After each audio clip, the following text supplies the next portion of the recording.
Hey Wolfies, welcome back to my YouTube channel. இதில் நம்ம ரொம்ப இன்ட்ரெஸ்டிங்காக பார்த்துட்டு இருந்த wolfஸோட பார்ட் 2 பற்றி தான் பார்க்க போகிறோம். வாங்க சீக்கிரம் வீடியோக்குள்ளே போகலாம். பல்லாயிரம் வருஷங்களுக்கு முன்னாடி மனிதர்களுக்கும் wolfக்கும் இருந்த ரிலேஷன் ஒரு சிக்கலான சுச்சுவேஷனாக தான் இருந்தது. காரணம் என்னென்னா, மனிதன் இறையை அதிகமாக வேட்டையாடினான். அதுவே wolf ஒரு பேக்காக வந்து அதை வேட்டையாடி சாப்பிட்டு இருந்துச்சு. அது மட்டும் இல்லை, ரொம்ப வருஷங்களாகவே இந்த wolf புராணங்கள்லையும் அமெரிக்காவில் சில இடத்துல சோல் கைட் புக்காகவும் இருந்துச்சு. நாட்கள் போக போக wolfஸும் மனிதர்களும் நட்பு முறையை பாராட்ட ஆரம்பிச்சாங்க. இது இவங்களை சேர்ந்து வேட்டையாட சொல்லுச்சு. அதே நேரத்தில் மனிதர்களுக்கும் காவலாவே இருந்துச்சு. இந்த மாதிரி போய்கிட்டு இருக்கக்கூடிய அந்த சமயத்துலதான் இந்த wolves இன்னும் ஒரு படி மேல போச்சு. காலங்கள் குகையில மட்டும் இல்ல, இந்த wolves கோட்டையிலையும் செக்யூரிட்டி கார்ட்ஸாவே வளம் வந்துச்சு. இதை ரொம்பவே நம்பிக்கையா வேட்டையாடவும் காவல் காக்கவும் பயன்படுத்தினாங்க.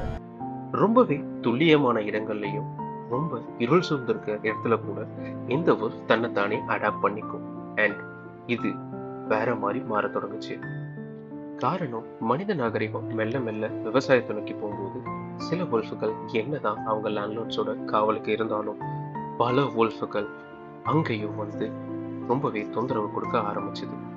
இதனாலேயே இந்த பர்டிகுலர் wolfஸை மொத்தமா அழிச்சிடணும்னு 19th to 20th செஞ்சுரியில அதுக்காக ஒரு ஆக்ட் கொண்டு வரப்பட்டது.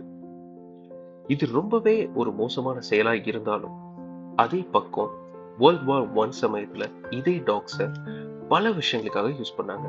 மெசேஜ் டெலிவர் பண்றதுக்காகவும் அவங்க ட்ரூப்ஸை சிக்னல் கொடுத்து காப்பாத்துறதுக்காகவும் பல விஷயங்கள் இந்த மாதிரி நடந்துச்சு. என்னதான் wolfல இருந்து எவால்வேட்டான டாகா இருந்தாலும் இவ்வளோ ஃப்ரெண்ட்லியாகவும் இவ்வளோ பிரில்லியண்டாகவும் இருக்கிறத பார்த்துட்டு அதே 20th செஞ்சுரியில எல்லோ ஸ்டோன் நேஷனல் பார்க் இந்த wolfஸை திரும்பவும் அறிமுகப்படுத்தினாங்க, சீரமைக்கவும் பரிந்துரை செஞ்சாங்க. எத்தனை மில்லியன் வருஷம் கழிஞ்சும், எத்தனையோ சுச்சுவேஷன் கழிஞ்சும், எத்தனையோ கிளைமேட்டை தாண்டியும் இந்த wolf இன்னைக்கும் ரொம்பவே ஸ்ட்ராங்கா நின்றுட்டு இருக்கு.